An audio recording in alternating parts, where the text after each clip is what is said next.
नमस्कार दोस्तों, स्वागत है आपका SSC learning point by Singh sir. आज हम करेंगे 28 नवंबर की शिफ्ट 3। ये हमारा 30 नंबर का सेट है, यानी कि 15 सेट बचे हुए हैं। अब कोशिश करेंगे कि डेली दो दो दो करके खत्म करें इनको जल्दी से। ठीक है, काफी टाइम हो गया करते हुए इनको। चलो फिर इसको भी फिनिश करते हैं बिना देरी किए हुए।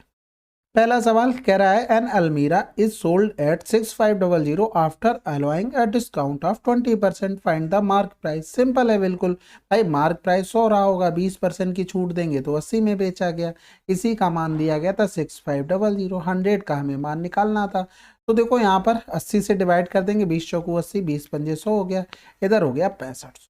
ठीक है, तो 0 0 पचम 25, 5 छक्का 30 और 2 32 बटे में 4, 4 अट्ठे में 32, 4 एकम 4, 4 दूनी 8, 4 पंजे 20।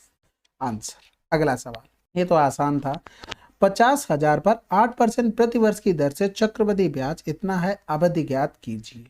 यानी कि देखो 8% के हिसाब से 50,000 कोई चीज थी, अब वो बन गई जाके 58,320, यानी कि ये अमाउंट हो गया, ये प्रिंसिपल हो गया। अब क्या रहता है, प्रिंसिपल से अमाउंट का कुछ रेशियो चलता है।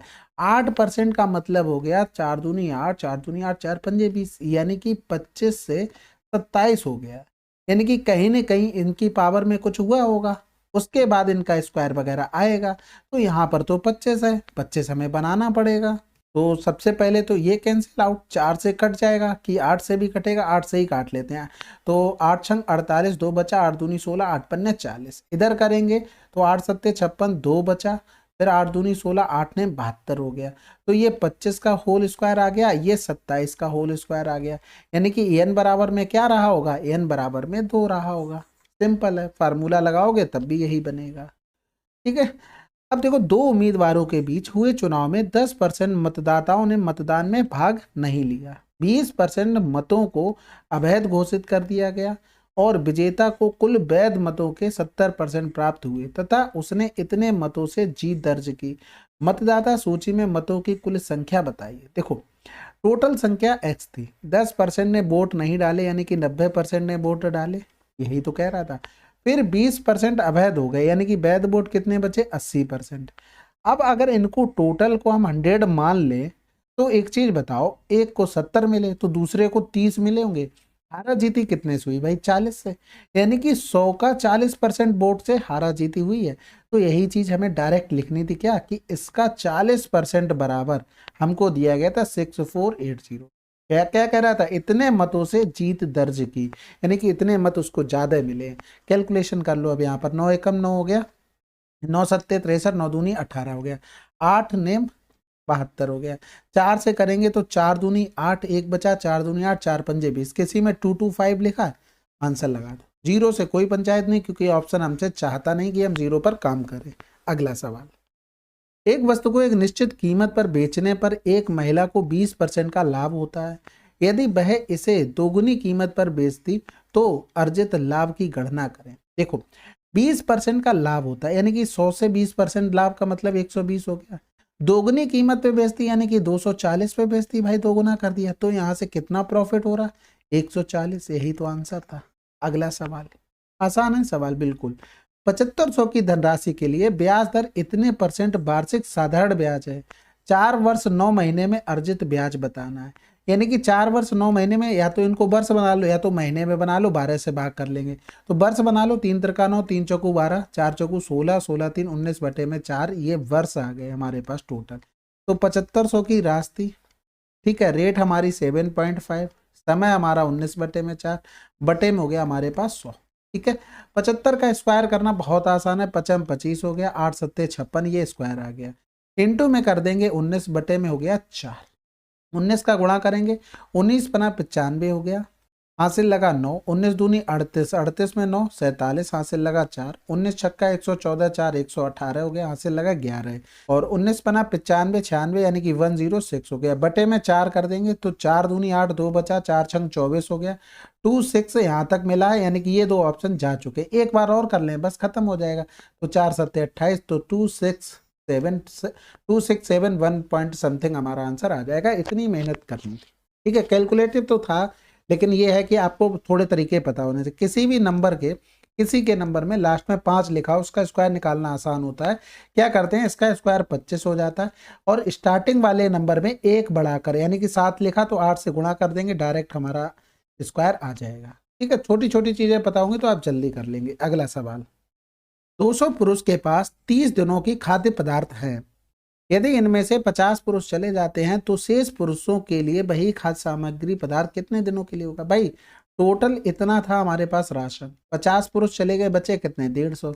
150 पुरुष इतने दिनों में खा पाएंगे। 0 से 0 चला गया, 15 दूनी 30 हो गया, यानी कि 40 दिन में ये निपटा देंगे। अगला सवाल, लुकास की मासिक आय इतनी है, उसकी आय में 18% की वृद्धि होती है, तो उसकी नई मासिक आय यानी कि 42500, या तो आप 118% करके कर लो, या तो 18% निकाल कर इसमें जोड़ दो, दोनों में से एक ही चीज आप कर सकते हैं। तो 118 बटे में हमने 100 कर दिया, तो ये 0 से 0 कैंसिल आउट हो गया। अब आपको देखो डायरेक्ट गुणा करना आना चाहिए 3 नंबर का। अब हमें लास्ट में क्या चेक करना है, ये चेक करने हैं केवल 2 नंबर, इसके अलावा तो कुछ नहीं करने। यहाँ पर तो 3 कर लेंगे और क्या होगा इससे ज्यादा। तो 118, 8 पन्ना 40 हो गया, 0 हासिल लगा 4। फिर अगले में पहुंचेंगे, 8 दूनी 16, 5 एकम 5, 16 5 21, 21 और 4 कितना हो गया, 25 हो गया, यानी कि 50 लास्ट में चाहिए, हमारे पास आंसर आ चुका है। ठीक है, नहीं होता तो इस तरीके से आगे बढ़ते चले जाते हैं।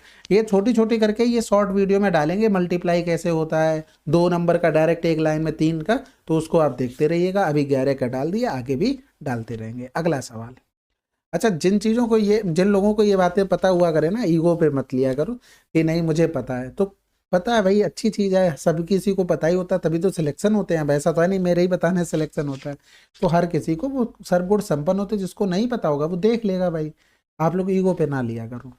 एक आदमी अपनी यात्रा के 6 घंटे में पूरी करता है, भाई आधी दूरी इतनी की चाल से और शेष 50 की चाल से तय करता है, यात्रा की लंबाई हमें बतानी है। तो देखो आधी, तो आधी यहाँ पर भी की होगी, यानी कि डिस्टेंस हमारी कांस्टेंट हो गई।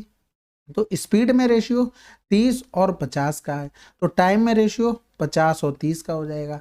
हमारे हिसाब से टोटल टाइम कितना लगा, 80। क्वेश्चन में 6 घंटे, हमसे डिस्टेंस पूछा, तो डी बराबर क्या होता है, 30 गुणे में 50 हो जाएगा। भाई डी बराबर एस इंटू में टी होता है, तो हमें 50 गुणे में 30 का मान निकालना था। तो 6 बटे में 80 गुणे में 50 गुणे में 30 हो गया, तो ये 0 से 0 हो गया, 2 3 6, 2 चौकू 8 हो गया। इधर करेंगे तो 2 दूनी 4, ये 15 हो गया। ठीक है, तो 15 पना 75 गुणे में 3 बटे में 2। अब एक चीज बताओ, ये हमने जो डिस्टेंस निकाली है वो आधी तो आई है, आधी आधी यानी कि दोनों में आधी आधी जा रही थी, तो इसका तो डबल करना पड़ेगा। यहाँ पर 1/2 रहा होगा, यहाँ पर 1/2 रहा होगा, इसका डबल कर देंगे तो ये कैंसिल आउट, 3 पंजे 15, 3 सत्ते 21, 1 22 हो गया। कुछ चीजें ध्यान रखनी पड़ती, नहीं तो ऐसे ही अंधाधुंध चले जाओगे, कोई फायदा नहीं होगा। अगला सवाल, यदि एक गोले का आयतन और पृष्ठीय क्षेत्रफल संख्यात्मकता समान है तो इसकी त्रिज्या ज्ञात करें। देखो गोले का आयतन 4/3 पाई आर क्यूब, पृष्ठीय क्षेत्रफल गोले का 4 पाई आर स्क्वायर, तो 4 पाई से 4 पाई चली गई भाई। ठीक है, तो आर बराबर में क्या आ गया। अगला सवाल, यदि 5 सेंटीमीटर त्रिज्या वाले एक बड़े ठोस गोले से 125 समान छोटे ठोस गोले बनाए जाते हैं तो प्रत्येक छोटे गोले का पृष्ठीय क्षेत्रफल बताना। यानी कि देखो 5 सेंटीमीटर त्रिज्या के इतने गोले बनाए गए हैं, यानी कि यहाँ पर 5 गुणे में 5 बराबर में क्या हो गया, आर क्यूब इंटू में 125, यानी कि रेडियस हमारे पास 1 आ गई। तो पृष्ठीय क्षेत्रफल 4 पाई आर स्क्वायर, यानी कि आंसर हो गया हमारे पास 4 पाई। समझ गए ना भाई, फार्मूला लगा दिया, 4/3 पाई आर क्यूब मतलब 5 की पावर 3, इधर भी बना दिया 4/3 पाई आर की पावर में होल क्यूब इंटू में 125 गोले बने थे, तो यहाँ से डायरेक्ट निकाल के आंसर। अगला सवाल, एक स्कूल में लड़कों की संख्या लड़कियों की संख्या से अनुपात इतना है, स्कूल में इतने लड़के हैं, उस स्कूल में लड़कों और लड़कियों की कुल संख्या कितनी होगी। कितना आसान सवाल हो गया। लड़कों की संख्या 7 थी रेशियो में, तो 11 83 हो गया। हमें टोटल 9 7 16 का मान निकालना था। ठीक है, तो ये हो गया 7 एकम 7 हो गया, 4 बचा 7 और 7 पन्ना 35, 7 छक्का 42 हो जाएगा, 7 में 23, 16 ने में 144 हो गया, यूनिट डिजिट काम हो गया 2704। अगला सवाल करें, चलो फिर। अब यहाँ पर देखो इसका मान हमको दिया गया था ये, तो हमें इसे पूछा गया। देखो यहाँ से पॉइंट हटाएंगे, इधर पॉइंट, इधर 3 के बाद था, इधर 4 के बाद, यानी कि एक 0 ऊपर पहुंच गया। तो 52416 अपॉन में 168 इंटू में 10 लिख सकते थे, इसका मान क्या था 312 इंटू में 10, यही तो हमारा आंसर। अगला सवाल सिंप्लीफिकेशन का, सबसे पहले सबसे छोटा ब्रैकेट सॉल्व करते हैं। तो सबसे छोटा ब्रैकेट ये है, यानी कि 2 दूनी 4 चौकू 16, 3 तिरका 9 तियां 27 हो गया। यानी कि यहाँ पर करेंगे तो ये 11 आ जाएगा, वो भी माइनस का। तो यहाँ पर ये आ गया 4 प्लस का 11, फिर डिवाइड में 11 बटे में 4, ये बाहर आ जाएगा ब्रैकेट के। ये ब्रैकेट क्लोज हो गया, इसको हम सॉल्व करेंगे। 11 नीचे आ जाएगा, कैंसिल आउट, 4 ऊपर, यानी कि ये 8 आ गया। अब 2.5 इंटू में 8 डिवाइड में 8 इंटू में 4 बटे में 3। सबसे पहले क्या करते हैं डिवाइड, तो ये कैंसिल आउट हो गया। इधर करेंगे 2.5 इंटू में 4 अपॉन में 3 हो गया। तो 25 चौकू 100, यानी कि 10 बटे में 3। ऐसे सवाल बहुत सावधानी से किया करो, नहीं तो नंबर कट गए ना, बाद में बहुत रोना आएगा कि ये कैसे गलत हो गया। अगला सवाल, find the average of all the even numbers from 20 to 30 inclusive both. यानी कि 22 से लेके 30 तक हमें एवरेज बताना। अब एक चीज बताओ, जो भी बीच में आए होंगे उनसे हमें कोई मतलब नहीं। जब भी डिफरेंस बराबर हो तो फर्स्ट नंबर प्लस का लास्ट नंबर बटे में 2, किसका डिफरेंस बराबर हो, सीरीज का। क्योंकि यहाँ पर 24 आएगा, 26 आएगा, इसी तरीके से तो चलेगा। और इनको जोड़ेंगे 2 3 2 5 बटे में 2, आंसर क्या आ गया 26। ये याद रखना, डिफरेंस बराबर हो फर्स्ट नंबर प्लस का लास्ट नंबर बटे में 2, ये आंसर आ जाएगा। अगला सवाल, बी अपॉन ए, यानी कि बी अपॉन में ए बराबर में 75 बटे में 100 दिया है। तो 25 तियां 75, 25 चौकू 100 हो गया। अब यहाँ पर ए और बी की पावर सेम है तो डायरेक्ट मान रख देंगे। यानी कि बी बराबर में 3, तो 2 गुणे में 4 माइनस का 3, इधर हो गया 2 गुणे में 4 प्लस का 3, यानी कि प्लस में 8 बटे में 9 हो गया। 4 दूनी 8, 8 से 3 गया 5, 4 दूनी 8, 3 11, प्लस का 8 बटे में 9, तो 11 ने में 99 हो गया, 9 पन्ना 45 हो गया, 88 हो गया। तो 8 5 13, 3 मिल गया यूनिट डिजिट, आंसर भी आ गया था। अगला सवाल करें। अब अगला सवाल क्या, सभी समाप्त हो गए 15 के 15 सवाल, ठीक है। चलिए फिर ये 28 की शिफ्ट 3 हमारी ये भी समाप्त होगी, टोटल 30 सेट कर चुके हैं। अब फटाफट से डेली 2 या 3 कोशिश करेंगे, जितने ज़्यादा अगर मुझसे हो पाएंगे उतने करेंगे, ठीक है। चलिए फिर मिलते हैं अगले वीडियो में, तब तक के लिए जय हिंद जय भारत।